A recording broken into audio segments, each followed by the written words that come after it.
My name's Mike, and I'm going to try Belgian beer so you don't have to. Good morning.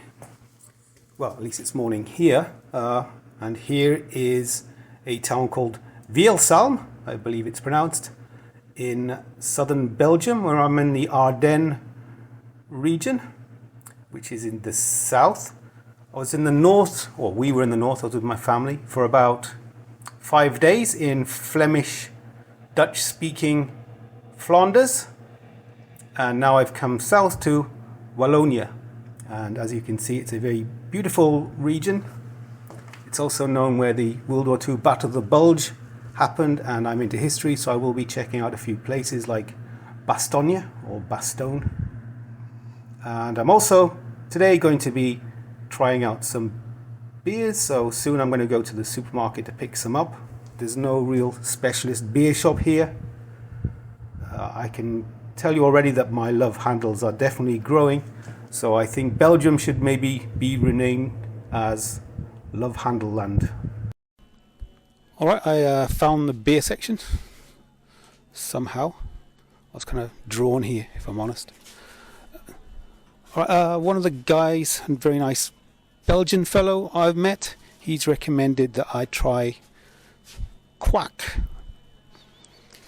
I'm not sure we've got the one that he recommended, but I'm certainly going to choose one. And then I'm also going to look for something else he recommended. Okay, he recommended Creek, which is kind of like a cherry beer, but I'm not sure it's got... There's the one that he recommended here. I'm definitely going to choose something. And then there's another thing I'm going to choose, and all will be revealed. Alright, let's get going with the beer tasting. Now, when I did the chocolate tasting, I was in Flanders, which is Flemish Dutch-speaking Belgium.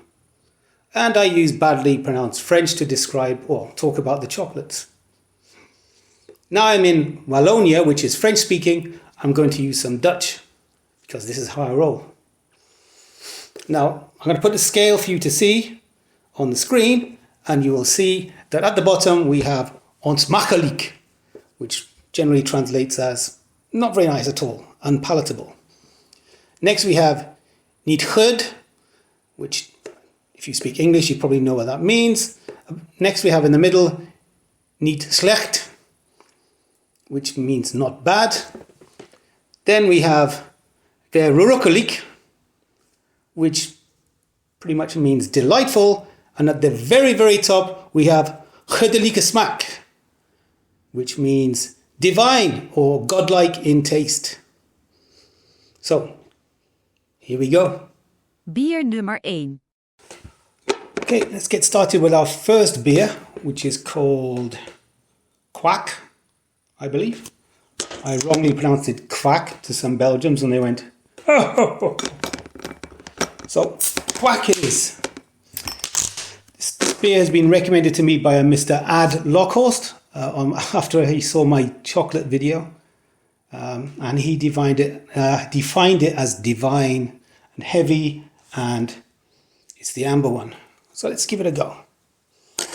Oh, before we do, it says on the bottle it's 8.4%. It's going to put hairs on your chest. And then I can read some of the French. It says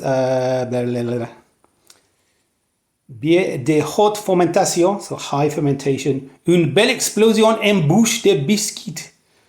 Explosion on the mouth of biscuit.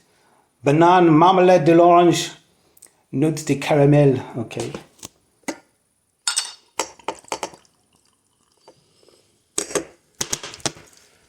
Give it a go. Certainly smells sweet.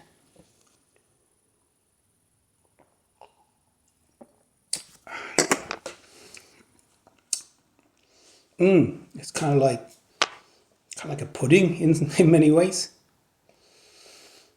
Yeah, well, I'm not going to disagree with AdLockhorst, who described it as divine.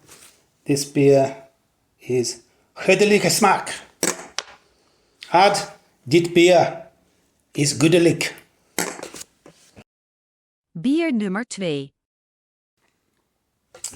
Okay, it's time to get on to beer 2, which again was recommended by Mr. Lockhorst. I couldn't quite find the one he recommended, which was called Kriek Gers Bellevue. So I found a different type of Kriek. I'll explain what a Kriek is in a minute. And I'm using one of these glasses, which is not the correct glass to use for Belgian beer. Normally they're in a specific bulbous shape to maximize the smell and the taste. I had one in my last apartment, but I decided not to steal it. But I have this one now. So what a Kriek is, it's a type of beer called a lambic beer, which is a sort of crazy form of brewing that they do in an area of Belgium, in a valley where they kind of brew the beer in open vats, tons I guess, and they leave them open and they don't add yeast like you typically would in the brewing process, not a controlled addition. What they do is they let wild yeast blow in, and the wild yeast is very unpredictable and has a crazy effect on the beer and gives it a kind of very sour taste, very tart, natural taste. Here's a lambic beer. This one's called a Oud Gers Boon. I'm not going to open it right now. Don't need to. But I have opened this Kriek called the Kriek Boon, which is based, I guess, on that same Gers. I'll try this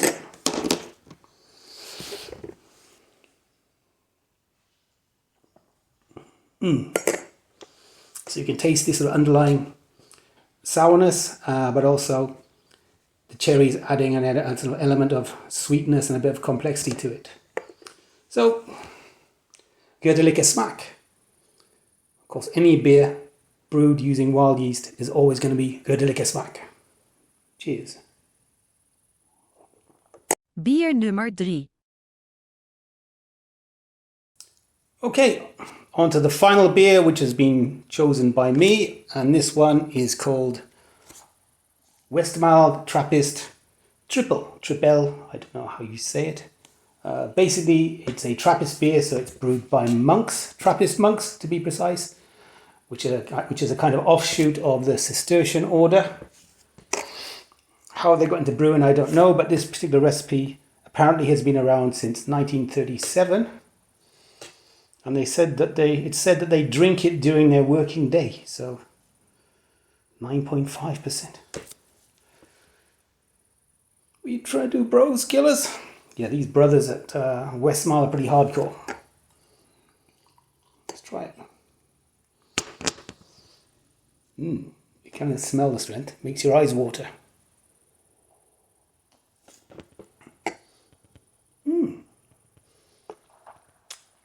It's quite light for the taste, light for the strength, I guess, but kind of fruity, quite complex.